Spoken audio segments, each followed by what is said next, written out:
Welcome to this week's episode of In the Ruck of It, where we take a look at all things SA Rugby. This week, we look at the 45-man squad selection due to happen this Saturday and make a few predictions of our own. We also take an in-depth look at this week's Rainbow Cup SA matches and try to predict the winner. So let's not waste any more time and get straight into the ruck of it. But before we do, don't forget to like, subscribe and hit that notification button. It has now been 18 months since the Springboks dismantled the English in that World Cup final. And this Saturday will reveal the 45-man squad not only to take on the British and Irish Lions, but also defend the Rugby Championship. The 45-man squad will also include players to play for the SAA's side. This past week, Rassie Erasmus and Jacques Nienhaber spoke at a press conference and shared their thoughts behind the selection process. They said that the three main drivers are results, building depth, and transformation. Rassie did go on to say that considering the Lions tour is a once-in-a-lifetime thing, results will be the main consideration when choosing their 45-man squad this Saturday. So with that, we must assume that most of the 2019 World Cup squad will make the cut. So let's have a look at who I think will or should be picked for the 45-man squad this weekend. Looking at the 2019 squad, first we must eliminate three players who had retired after the 2019 World Cup. The Beast, Flo, and Brits have been great servants of the game, but chose to move aside for the new generation to step in. At lock, Lood de Jager and Argeus Snyman have been struggling with injuries for a while now, and there is just no way they will make it back in time. At fullback, Warwick Gelant has also been out injured for a long time and will not be back in time before this Lions tour. I believe that Warwick Gelant is the best option at fullback, and it is sad to see him miss out on this opportunity. In my opinion, there are also two players from the 2019 World Cup squad that will not make my squad due to performance. I watched the Chasing the Sun documentary, and with that, I still do not think Willie le Roux should be selected for the Springbok squad. If you are injured so badly that you can't catch a ball, get off the field.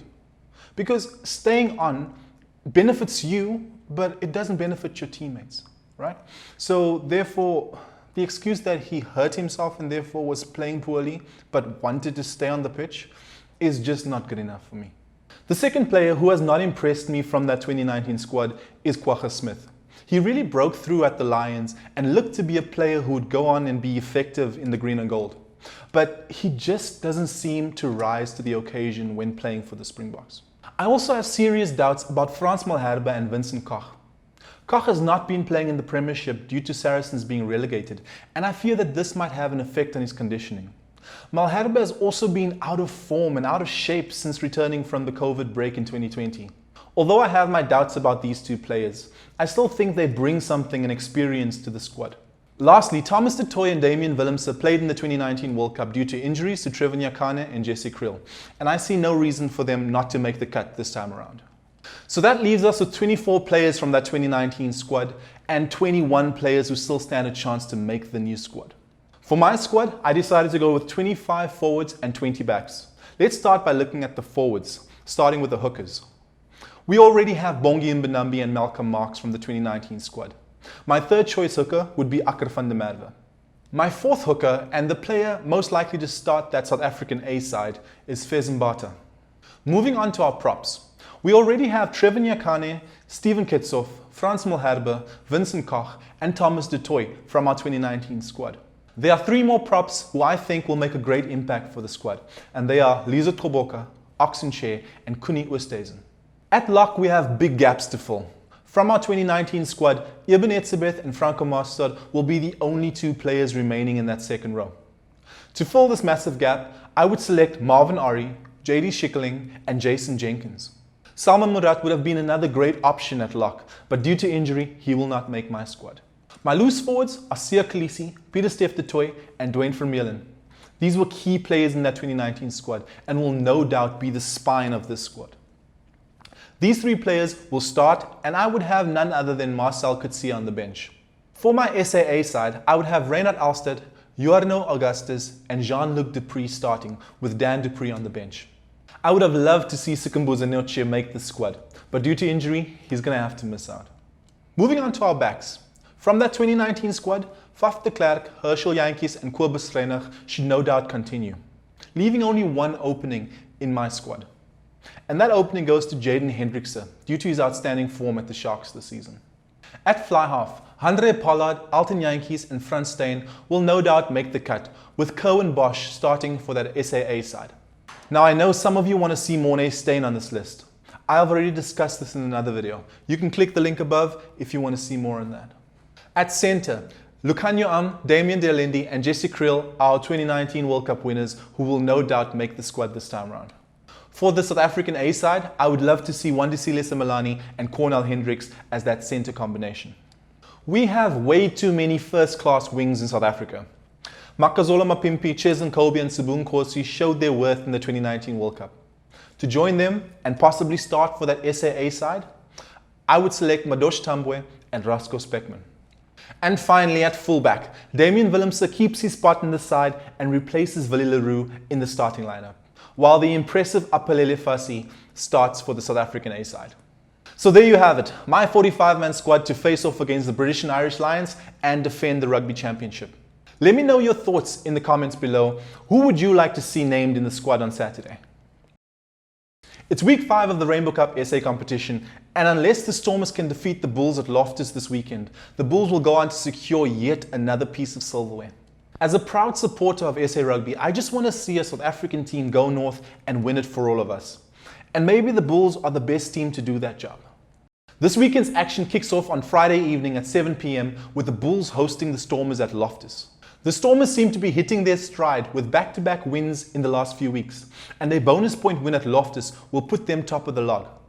So there's a lot for Dobson's Chargers to play for. On the other hand, a bonus point win for the Bulls this weekend pretty much wraps up the tournament. So if you're a Sharks supporter like me, you are kind of hoping for a low-scoring draw. The team sheets are out and there are quite a few surprises for the Bulls, with the likes of Lizo Toboka not there and Trevor Nyakane starting on the bench. Morné Smith starts at tight head for the Bulls and he has not been great thus far. Going up against Steven Kutsoff will not be easy for him, and I'm keen to see how the scrums play out. For the Stormers, Marvin Orie starts in the second row, but no JD Schikkeling, while the Bulls have Ruan Nokia and Walt Steenkamp. Schikkeling caused major disruptions in the lineouts in the game against the Sharks, and it would have been key in this game. Marcel Katsia makes his long-awaited start for the Bulls on the blindside flank. After his last season at Ulster, I cannot wait to see what he will do in this competition. He is joined by the impressive youngster Elrich Lowe and the Bulls captain Dwayne Vermeulen. For the Stormers, Pieter Steph du Toit looks to play another 80 minutes alongside Irvin Roos and Willie Engelbrecht. I look forward to what looks to be a brutal clash in the breakdown. Irvin van Zyl is back for the Bulls and he goes up against Herschel Jantjies, while old reliable Morné Steyn faces off against Tim Swiel. The Stormers must resolve their issues at fly half if they look to be competitive moving forward. The players to look out for in the midfield are Cornel Hendricks for the Bulls and Ruan Nel for the Stormers. These are two players who could decide the result of this game. Rasko Spekman starts at wing for the Stormers after his move to the coast earlier this week. I'm excited to see what effects he will have in this game. Damian Willemse starts at 15 for the Stormers and looks to be settled in that position. My concern is that it seems that Dobson doesn't really know what to do with him. We must assume that Warwick Gelant moves back to fullback once he returns from injury. Will Willemse then move back to fly half? If so, why not play him there now, since the Stormers are obviously having serious issues at 10? It just makes no sense to me. Most pundits seem to think that the Bulls will walk over the Stormers this weekend. However, I have my doubts. The Bulls might look to be the strongest side in SA right now, but not by much. The Lions proved last week that they can be beaten. I look forward to a tough match at Loftus this weekend. I honestly think that the Stormers can pull one over the Bulls this weekend, so I'm calling it Stormers by 3. The Lions host the Sharks on Saturday at 4 p.m. at Emirates Park. The only way the Lions could still win this competition is with 2 bonus point wins over the Sharks and the Stormers, and they need both these teams to beat the Bulls without getting a bonus point. So it seems pretty unlikely for the Lions. However, you can be 100% sure that the Lions still believe that it can be done. The Sharks are still in the running. If the Bulls beat the Stormers with a bonus point, the Sharks could still do it, but they would need to beat the Lions with a bonus point and then go on to beat the Bulls again with the bonus point, and ensure that the Bulls do not pick up a bonus point by coming within scoring range. The Lions have named an unchanged side, while the Sharks have made 11 changes to their starting lineup. The Lions and the Sharks have probably had the two strongest front rows in the competition thus far. However, the replacements, especially for the Sharks, have been terrible. Could this be why Sean Everett has decided to play his starting front row off the bench the way Jake White did in their last game? Will it have an effect? Or is it that these players have been chosen for the Springbok side and he has just waited too long to rest them and now he's forced to do so? I have no doubt that the Lions front row of Steve Sitole, Jaco Versaghi and Kalu Sadi will dominate at scrum time, especially in that first half. Will Ntutuko Muchunu, Kieran van Vieren and Vian Herbst have what it takes to hold it out? The Sharks also lost almost all their lineouts against the Stormers. Having Hiron Andrews back in the second row will definitely correct that. JJ van der Mesh also gets another start at lock, and I'm always excited to see this young man play. Vincent Chituka will be influential in the back row for the Lions and will no doubt make his presence known in the breakdowns. For the Sharks, Pepsi Buthelezi gets his first start this season at 8th man, and I'm looking forward to seeing what this young player can do. Jaden Hendrickse goes up against Andre Warner at scrum half, while his younger brother Jordan Hendrickse starts at fly half for the Lions, up against Mani Lebok. Both these fly-halves have proven to be reliable, both in open play and at the kicking tee. Wandisile Simelane and Birgit Oudendal have been imminent for the Lions and will be dangerous in the midfield, while Werner Koch moves from wing to outside centre alongside Marius Lowe for the Sharks. Makazole Mapimpi is back and starts at wing for the Sharks alongside the impressive youngster Yao Penke, while Courtney Scosan and Rabs Maxkwane retains their starting spot at wing for the Lions. And finally, Anthony Farming gets a start at fullback for the Sharks up against Eviel Viljoen. Based on their performance against the Bulls last week, I'm leaning towards the Lions to get the win this weekend. But if the Sharks can keep the Lions within 7 points after 60 minutes, then it's game on. I'm really hoping that the Sharks can get the win this weekend, so I'm going with my heart and calling it Sharks by 5 points. Please feel free to share your thoughts in the comment section below. Let me know your thoughts on the Springbok squad selection as well as this weekend's games.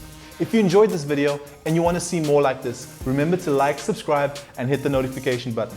And as always, thank you so much for watching.